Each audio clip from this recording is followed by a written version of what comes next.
So well students, a very warm good morning to all of you. कैसे हैं आप लोग स्टूडेंट्स? आज हम आपके लिए लेके आए हैं हमारी एनसीईआरटी फिजिक्स यानी क्लास 12 की जो हमारी फिजिक्स है उसका चैप्टर 3 इलेक्ट्रिक कैपेसिटेंस का लास्ट पार्ट।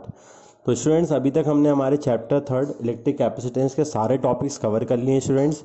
आज हमारा लास्ट टॉपिक बचा था, वो हमारा लास्ट डेरिवेशन है। उसको प्रूफ करने के बाद हमारा चैप्टर 3 क्या हो जाएगा स्टूडेंट्स, कंप्लीट हो जाएगा। ठीक है, तो लास्ट टॉपिक जो हमारा रिमेनिंग है स्टूडेंट्स, वो क्या रिमेनिंग है?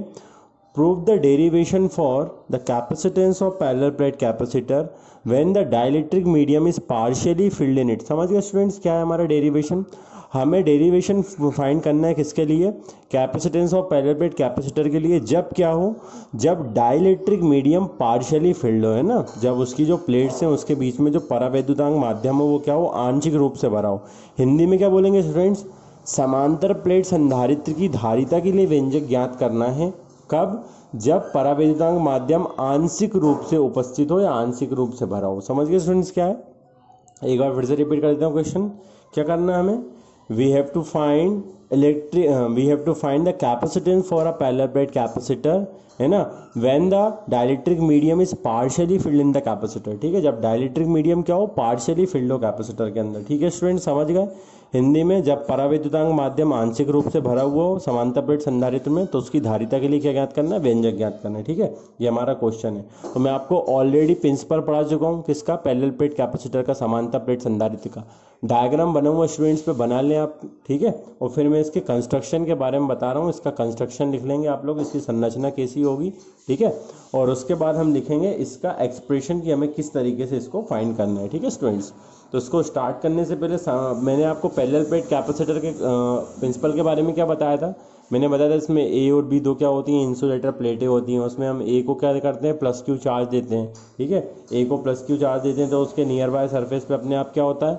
जो भी बी का क्लोजेस्ट सरफेस आएगा उस पर नेगेटिव चार्ज इंड्यूस हो जाएगा। ठीक है, पढ़ा है हमने स्टूडेंट्स। ठीक है, और फिर क्या होता है?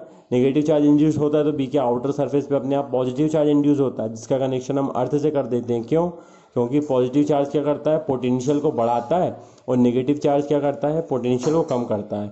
तो पोटेंशियल जो होता है वो कैपेसिटेंस का क्या होता है? इन्वर्सली प्रोपोर्शनल होता है। तो अगर पोटेंशियल कम होगा तो कैपेसिटेंस क्या हो जाता है स्टूडेंट्स? इंक्रीज हो जाता है ना।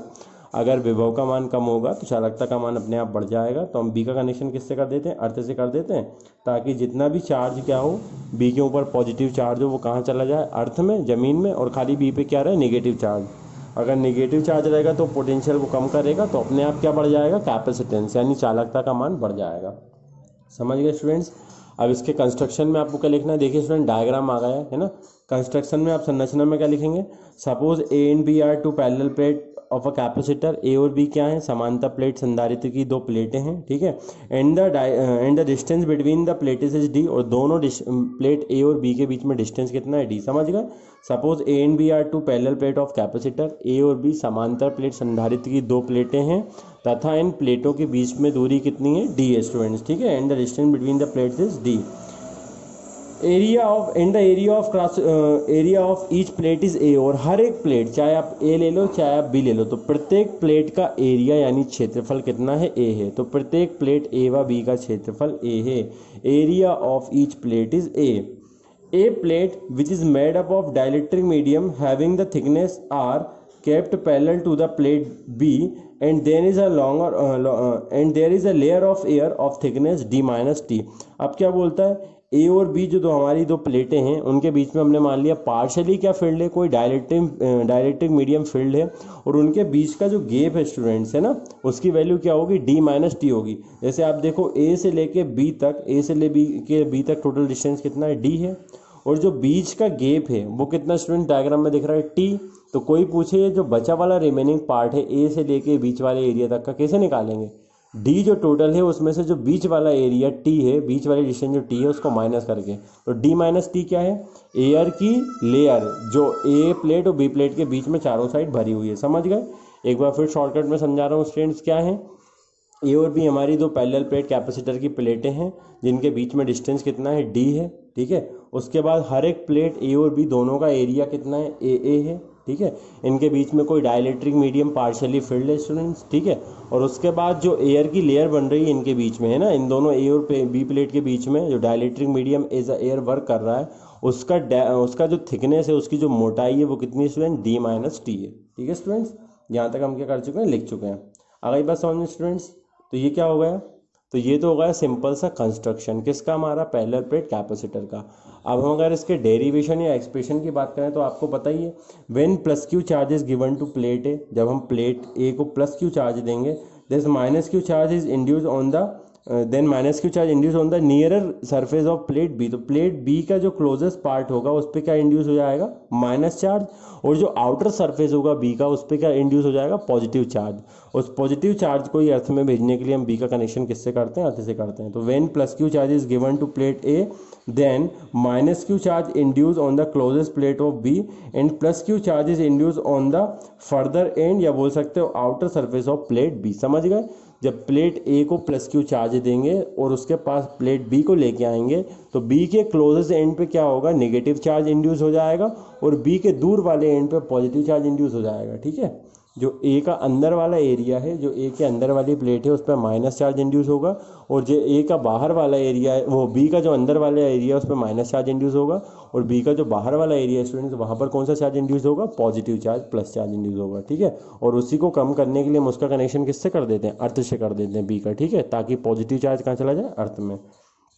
तो when plus Q charge is given to plate A, then minus Q charge is induce on the closest end of plate B and plus Q charge is induced on the outer surface और outer end of plate B, ठीक है। यहाँ तक लिखना। उसके बाद क्या है, hence B is connected to the earth. अब हमने चूंकि बी का संबंध किससे कर दिया, पृथ्वी से कर दिया, बी को हमने अर्थ से जोड़ दिया है, तो बी के बाहर वाले सरफेस पे जितना भी पॉजिटिव चार्ज इंड्यूस हुआ था वो कहाँ चला जाएगा, अर्थ में, जमीन में। तो बी पे खाली कौन सा चार्ज रह जाएगा, देखो डायग्राम में, माइनस, ठीक है।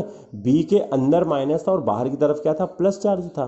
तो हमने जैसे ही बी का कनेक्शन अर्थ से करा तो वो पूरा प्लस चार्ज कहाँ चला गया, अर्थ में, और बी पे खाली अंदर वाला माइनस चार्ज रहेगा, ठीक है। तो इस केस में क्या होता है, जब पूरा plus Q charge goes to the earth, earth में चला जाता है, and only minus Q charge remains on plate B, और बी पे खाली माइनस क्यू चार्ज रह जाता है स्टूडेंट। तो इस केस में क्या होता है, तो इस केस में जो फॉर्मूला होता है हमारा इलेक्ट्रिक फील्ड इंटेंसिटी का, वो क्या होता है, लीनियर चार्ज डेंसिटी, ठीक है, आवेश पृष्ठ घनत्व सिग्मा अपॉन में एप्सिलॉन, है ना, जो भी आपका परावैद्युतांक माध्यम है एप्सिलॉन, ठीक है। तो इलेक्ट्रिक फील्ड इंटेंसिटी ई का फॉर्मूला क्या होगा, सिग्मा अपॉन एप्सिलॉन, ठीक है। तो सिग्मा अपॉन एप्सिलॉन में अपन जानते हैं सिग्मा क्या होता है, सरफेस चार्ज डेंसिटी, आवेश पृष्ठ घनत्व होता है सिग्मा, और सिग्मा कैसे आता है, उसका फॉर्मूला होता है charge upon area, Q upon A. तो हम सब जानते हैं सरफेस चार्ज डेंसिटी, आवेश पृष्ठ घनत्व, सिग्मा का फॉर्मूला क्या होता है, आवेश बटे क्षेत्रफल, सिग्मा बराबर क्यू अपॉन ए। तो जो हमारी तीव्रता का फॉर्मूला है, ठीक है, E equal to sigma upon epsilon, उसमें हम सिग्मा का वैल्यू पुट कर देते हैं।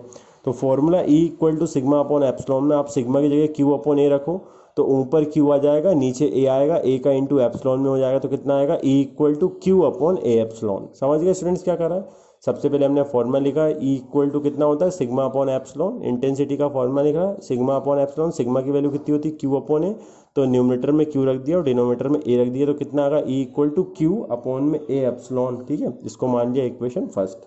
अब इंटेंसिटी फॉर डाइलेक्ट्रिक मीडियम, जब कोई डाइलेक्ट्रिक मीडियम प्रेजेंट होता है तब हम तीव्रता को कैसे डिफाइन करते हैं, E equal to Q upon K epsilon naught A. तो हम परावैद्युतांक माध्यम के का प्रयोग करते हैं ना, उसके साथ क्या लगाते हैं, के लगाते हैं। तो जब डाइलेक्ट्रिक मीडियम प्रेजेंट होगा तब इलेक्ट्रिक फील्ड इंटेंसिटी क्या होगी, उसके साथ हमें कांस्टेंट के का यूज करना पड़ेगा, ठीक है, डाइलेक्ट्रिक कांस्टेंट के का। तब क्या होगी हमारी intensity, E equal to Q upon K epsilon, equation second मान सकते हैं उसको, समझ गए। तो ये हमने क्या निकाल लिया, E equal to Q upon K epsilon into A, equation second. अब जो स्क्रीन पे दिख रहा है आपको, ये आपसे पूछे पोटेंशियल डिफरेंस निकालो ए और बी के बीच में कितना होगा। तो potential difference between plate A and B, potential difference कैसे निकालेंगे, ए और बी प्लेट के बीच का फॉर्मूला क्या होता है, पोटेंशियल डिफरेंस बी का। पोटेंशियल डिफरेंस निकालने का फॉर्मूला होता है इंटेंसिटी इंटू डिस्टेंस, जितना भी इंटेंसिटी हो उसका मल्टीप्लाई किससे कर दो, डिस्टेंस से कर दो। तो इंटेंसिटी हमने कितनी मानी स्टूडेंट्स, ई जीरो या ई मानी है, और डेंसिटी डिस्टेंस कितना स्टूडेंट्स, डिस्टेंस है आपका ई इंटू, देखो हाँ स्टूडेंट दो केसेज हैं, ए की और बी की, है ना, ए और बी के दोनों का पोटेंशियल डिफरेंस निकालना है। तो ए का कितना होगा आपका, E zero into D minus T, है ना, ई की इंटेंसिटी कितनी है, E zero into D minus T, और बी वाले का कितना है, ए इंटू टी है ना, डिस्टेंस कितना है टोटल टी है और इंटेंसिटी कितना है ई है। तो ये दोनों केसेस हमने ले लिए, ठीक है, ए और बी के पोटेंशियल डिफरेंस ले लिए, इंटेंसिटी इंटू डिस्टेंस दोनों का फॉर्मूला लगा दिया। अब ई जीरो की वैल्यू कितनी है, Q upon A epsilon into D minus T, तो ई जीरो की जगह इतना रख दिया क्यू अपॉन में A epsilon into D minus T, plus दूसरी बारी इंटेंसिटी कितनी है डाइलेक्ट्रिक मीडियम जब प्रेजेंट हो तो Q upon K epsilon into T, ये होगा स्टूडेंट्स। अब हम सब जानते हैं कैपेसिटेंस का फॉर्मूला क्या होता है, C equal to Q upon V, तो क्यू को ऊपर रखा है नीचे वी कितना आया हमें दोनों केसेस का मिला के, Q A epsilon into D minus T plus Q के एप्सिलॉन इंटू टी है ना, इन दोनों को मैंने डिनोमिनेटर में रख दिया। डिनोमिनेटर में रखने के बाद आप देखो क्यू ए एप्सिलॉन इधर भी प्रेजेंट है और क्यू ए एप्सिलॉन दूसरे वाले में प्रेजेंट है, तो क्यू ए एप्सिलॉन क्या आ गया स्टूडेंट्स कॉमन, तो अंदर कितना बचा ओनली डी माइनस टी, बीच में पॉजिटिव साइन वैसे का वैसे, न्यूमरेटर में टी बचा और डिनोमिनेटर में कितना बचा के, तो D minus T plus T upon के। अब जानते हो क्यू अपॉन ए एप्सिलॉन है तो क्यू से क्यू क्या हो जाएगा स्टूडेंट्स कैंसिल, तो कितना बचेगा ओनली 1 अपॉन ए एप्सिलॉन, और ये 1 अपॉन ए एप्सिलॉन है तो ए एप्सिलॉन स्टूडेंट डिवाइड से कहाँ चला जाएगा ऊपर इनटू में, तो ऊपर कितना आ जाएगा एप्सिलॉन और डिनोमिनेटर में खाली कितना बचेगा D minus T plus T upon K farad. Capacitance का में मेजर होता है, फैरेड में मेजर होता है, समझ गए स्टूडेंट्स। तो ये क्या निकल आएगा हमारा, ये हमारा निकल आएगा capacitance for the parallel plate capacitor when dielectric medium present, जब उसमें क्या प्रेजेंट हो, डाइलेक्ट्रिक मीडियम प्रेजेंट हो, समझ गए। सबसे पहले हमने इंटेंसिटी निकाली एक केस में, एप्सिलॉन ई जीरो निकाला, फिर हमने क्या निकाला ई निकाला, ठीक है, सिग्मा का वैल्यू रख के।